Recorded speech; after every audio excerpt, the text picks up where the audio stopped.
This is the B-52 bomber, the biggest bomber in the world. It has been near 70 years that the B-52 is working in the US military, and it has been used in all types of operations throughout the years. And the interesting part is that they have no plans on retiring the thing. You might ask, why doesn't the US military upgrade their fleet? Why are they using 70-year-old bombers?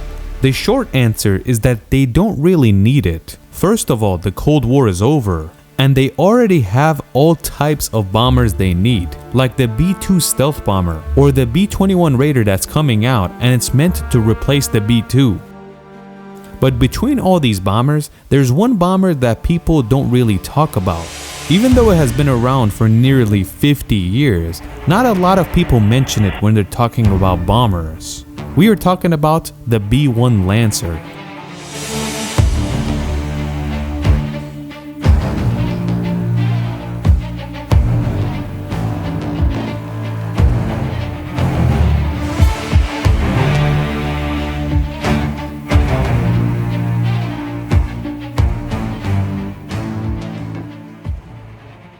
It doesn't seem like it, but the B-1 is much larger than you think, and it's better than the B-52 in almost every single way.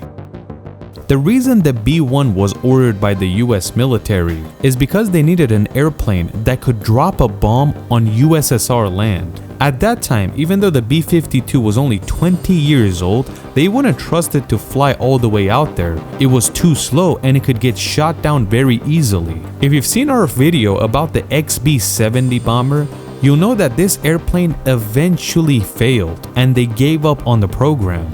But after they gave up on this program, another one opened back up because the US military still needed a very advanced aircraft. And this is basically when the B-1 Lancer project begins. They didn't want the B-1 to be as slow as the B-52. They wanted the speed to be at least Mach 1 or higher than the speed of sound. Building a machine like this in the 1970s says a lot, because this is not a fighter jet where you can build it with ease. It's much heavier than a fighter jet, and it has to carry much more weight. Like the B-1 Lancer could carry up to 35,000 kilograms or 35 tons, and that's while the B-52 could only carry 32,000 kilograms. Building the first B-1 takes about 5 years, and it was all ordered by Richard Nixon's government. Between all the companies that built military aircrafts, Rockwell International was the chosen one. And in the year 1974, they came out with this masterpiece. For its time, the B-1 that had been made was one of a kind, and some people couldn't believe what it could do, because back then, its top speed was higher than Mach 2, or more than 2,500 kilometers an hour. Everything was going well until 1976, when Jimmy Carter became the next president of the United States. When this took place, a lot of projects that were happening in the military were cut off, and budget was cut to that area, and B-1 Lancer was one of those. So basically, because of Jimmy Carter cutting funds, the B-1 Lancer went back into the storage until maybe they can get back to it later on. But Jimmy Carter stayed for only one term, because for the next election, he lost to Ronald Reagan. Ronald Reagan was probably the most anti-USSR president ever, so any type of money that was being spent to battle the USSR or be anti-communist, he was for it. So funding came back for the B-1 Lancer project. And after about 4 years of staying in the storage, they brought it back again to dust it off. They started the B-1 Lancer in the year 1970, but now it's the year 1981. So everything they used, all the technology they used, was now dated. And while all this was happening, the USSR had more sophisticated weapons, so all the techs in the B-1 was very old, and it pretty much needed to be renewed in all departments. The new engineers said, we don't need this bomber to go Mach 2 in speed because that's useless. We should spend more money and resources on how to make it more stealthy rather than faster. They weren't saying to make the airplane slower like the B-52. It was still gonna go faster than Mach 1, but more of the technology should be used on the stealthiness of it. The wings of the B-1 is just like the F-14, where when you're landing or taking off it's wide open, or when you're speeding up it closes it and turns into a rocket shape. The engineers believe for an airplane this size to be going that fast, it has to have a wing design just like the F-14. Unlike the B-52, you can't really see how big the B-1 is until you see it up close. But when you put them next to each other, you realize how massive it is.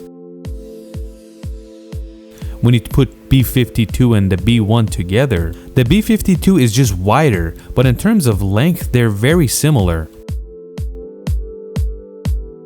The 4 turbojet engines that are fitted onto this aircraft are made from General Electric F-101 engines, specifically made for the B-1 Lancer.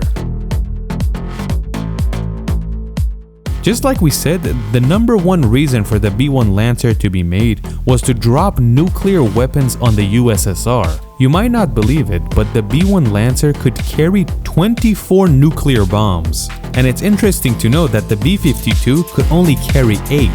But in the year 1996, when the USSR was no more, the United States and Russia signed the START II agreement, which basically demanded that both the United States and Russia cannot carry nuclear weapons in their vehicles, and that included airplanes. So that means nobody could carry nuclear weapons in their machines, and that means the B-1 Lancer didn't need to carry nuclear weapons, and that's why they modified it to carry different types of bombs. Nowadays, the B-1 Lancer is just a regular bomber, and it does not carry nuclear weapons. But in today's world, you really do not need a bomber to carry a nuclear weapon. You just put a nuclear warhead on a ballistic missile and launch it from pretty much anywhere.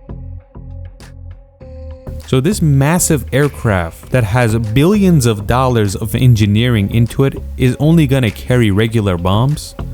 For now, that's what it is. Like throughout its history, the B-1 bomber dropped bombs on Afghanistan, Iraq, Syria, and they even bombed Libya. So an airplane that was supposed to attack the USSR is now doing stuff like this. Back in the day, you could find the B-1 Lancer in the US military base in Qatar and Jordan. But nowadays, they're only parked on US bases on US soil. It's interesting to know when the B-21 Raider was announced, a lot of people thought the B-1 is going to get retired, and they were going to retire the B-1 and B-2 together. But these experts always speculate that things like this will happen, and they're usually wrong. Because when the B-2 stealth bomber came out, a lot of people said that the B-52 and the B-1 are going to get retired. But more than 20 years later, they're still flying. The US military and the Pentagon don't just retire these airplanes out of nowhere. They could use these weapons in different types of warfare. Even when these things lift off from a US base, it makes the news. And that's a very useful tool for the US military and the government. Rockwell International built 104 of these and gave it to the US Air Force. And each of them cost $317 million. And that's interesting because Boeing charged about $9,200,000 for each B-52. But that was in the 1950s, and you really can't compare these two bombers. And the reason the B-1 was much more expensive is because of the technology used in it.